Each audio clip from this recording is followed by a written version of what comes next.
आज की इस वीडियो में हम लोग अपनी रैशनल एक्सप्रेशंस को सिंप्लीफाई करने के प्रॉब्लम बैच के पार्ट 2 में हैं। हमने इससे पहले एक और पार्ट किया है जिसमें हमने कई सारी रैशनल एक्सप्रेशंस को सिंप्लीफाई किया था। आज की वीडियो में हम लोग कुछ मज़ीद रैशनल एक्सप्रेशंस को सिंप्लीफाई करेंगे और इन दो पार्ट्स के बाद आपको मुकम्मल आइडिया हो जाएगा कि रैशनल एक्सप्रेशंस को किस तरह से सिंप्लीफाई किया जा सकता है। तो चलें शुरू करते हैं। यहाँ पर मेरे पास अब सबसे पहली जो रैशनल एक्सप्रेशन है वो है यहाँ पर 5y² -5 डिवाइडेड बाय y -1। चलें इसको हम लोग सॉल्व करते हैं। तो यहाँ पर इसको हम लोग सिंप्लीफाई करते हैं।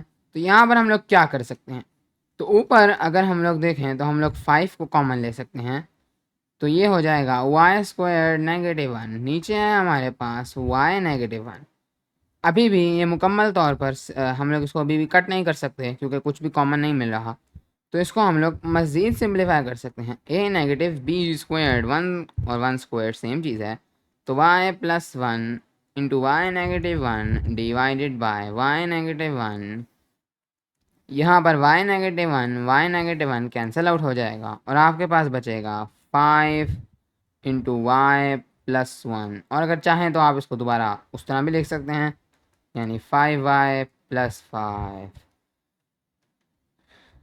तो ये हमने इस रैशनल एक्सप्रेशन को सिंप्लीफाई करके इस तरह लिख दिया है, या इस तरह भी कह सकते हैं आप लोग। लेकिन यहाँ पर जैसे मैंने पिछली वीडियो में बताया था, हमें कंडीशन लिख लेनी चाहिए साथ, जो कि ऑप्शनल है, कि ये तब ट्रू होगा जब हमारे पास y जो है वो 1 के इक्वल ना हो, क्योंकि तब हमारे पास डिनोमिनेटर 0 बन जाएगा, जैसे हमने पिछली वीडियो में देखा था। तो y is not equal to 1। चलें एक और ट्राई करते हैं। तो यहाँ पर हम लोग एक और ट्राई करते हैं। तो यहाँ पर मेरे पास दूसरी है x² -9 डिवाइडेड बाय x -2। चलें इसको देखते हैं। तो यहाँ पर ऊपर आप लोग क्या कर सकते हैं और नीचे आप लोग क्या कर सकते हैं इसको मज़ीद से मज़ीद सिंप्लीफाई करने के लिए। तो ऊपर अगर आप लोग देखें तो a² -b² अगेन अप्लाई हो रहा है। ये बहुत ज़्यादा अप्लाई होता है इन तरह की एक्सप्रेशंस में। यहाँ पर हम लोग उसको 3² लिख सकते हैं। तो ये होगा x+3 into x -3 divided by x -2। तो वो तो x -2 ही रहेगा। और यहाँ पर अगर आप लोग देखें तो कोई और हमें कॉमन फैक्टर्स नहीं मिल रहे, तो हम लोग इसको इसी तरह से लिख देंगे और हम लोग कहेंगे कि ये ऑलरेडी अपनी लोएस्ट फॉर्म में है। ज़्यादा से ज़्यादा हम लोग इसको इतना तोड़ के लिख सकते हैं, बाकी ये मज़ीद सिंप्लीफाई नहीं हो सकती। एक और ट्राई करते हैं। तो यहाँ पर अगली जो मेरे पास यहाँ पर एक्सप्रेशन है वो है मेरे पास x+y divided by x² -y²।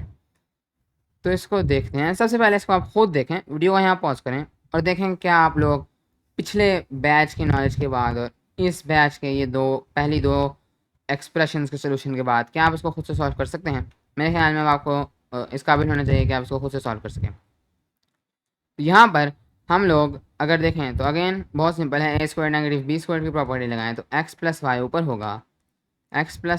होगा, नीचे आप लोग x+y लिख देंगे और x -y लिख देंगे, जो हमारे पास a² -b² की प्रॉपर्टी है।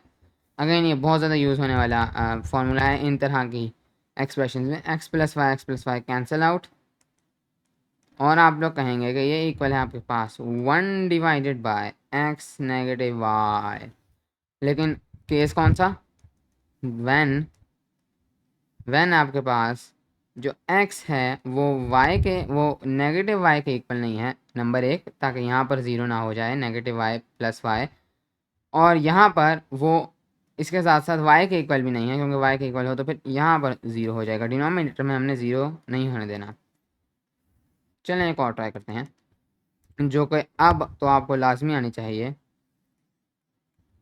यहाँ पर अब थोड़ा सा एडवांस पे जाते हैं। यहाँ पर अब मेरे पास है x -5 divided by x² -5x। देखें क्या आप इसको कर सकते हैं। तो सबसे पहले अगेन यहाँ पर हम लोग देखेंगे कुछ कॉमन ले सकते हैं या नहीं। x -5, तो नीचे हम लोग x को कॉमन ले सकते हैं। x -5 अगेन अब ये कट रहे हैं, तो x -5 और x -5 को हम लोग कट कर देंगे। तो हमारे पास ये 1/x रह जाएगा, लेकिन when x is not equal to 5, ताकि हमारे पास यहाँ पर 0 ना बन पाए। चलिए कुछ और एग्जांपल्स को ट्राई करते हैं। और हाँ, x is not equal to 5 और x is not equal to 0, क्योंकि अगर 0 के इक्वल होगा तब भी मसला बन जाएगा, नीचे 0 बन जाएगा।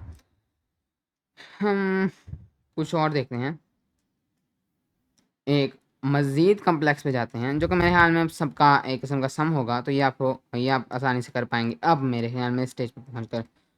T cube into T negative 3 divided by T negative 3 into T plus 5।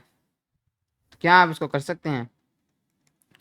देखते हैं। सबसे पहले अगर आप लोग देखें तो ये तो डायरेक्ट बना हुआ है, टी नेगेटिव 3 बहुत ईजी है, पहले से ही इस फॉर्म में है, तो टी नेगेटिव 3 उधर ही कट जाएगा।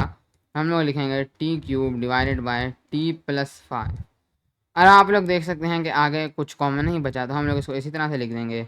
और हाँ, कंडीशन साथ लिख देंगे, when T is not equal to -5। चलिए हम फाइनल एक्सप्रेशन ट्राई करते हैं। तो अब ये आपको लाजमी आनी चाहिए, वरना आपको ये वीडियो दोबारा देखनी पड़ेगी। 2a+6 divided by a² -9। तो अगर यहाँ पर हम लोग देखें तो इसको पहले ट्राई दें आपको, तो ऊपर हम लोग 2 कॉमन ले सकते हैं, a+3 डिवाइडेड बाय, यहाँ पर हम लोग आइडेंटिटी लगाएं तो a+3 इंटू a-3। तो यहाँ पर हमारे पास a+3 से कैंसिल। रिमेंबर, याद रखें कभी भी नेगेटिव और पॉजिटिव हो तो तब आप कुछ भी कैंसिल नहीं कर सकते, जब भी बीच में मल्टीप्लाई हो तब भी कैंसिल करेंगे, होल में मल्टीप्लाई होना चाहिए, यानी कि इधर भी कुछ प्लस होता तब भी नहीं, जब पूरा सिर्फ मल्टीप्लाई हो तभी आप कैंसिल कर सकते हैं।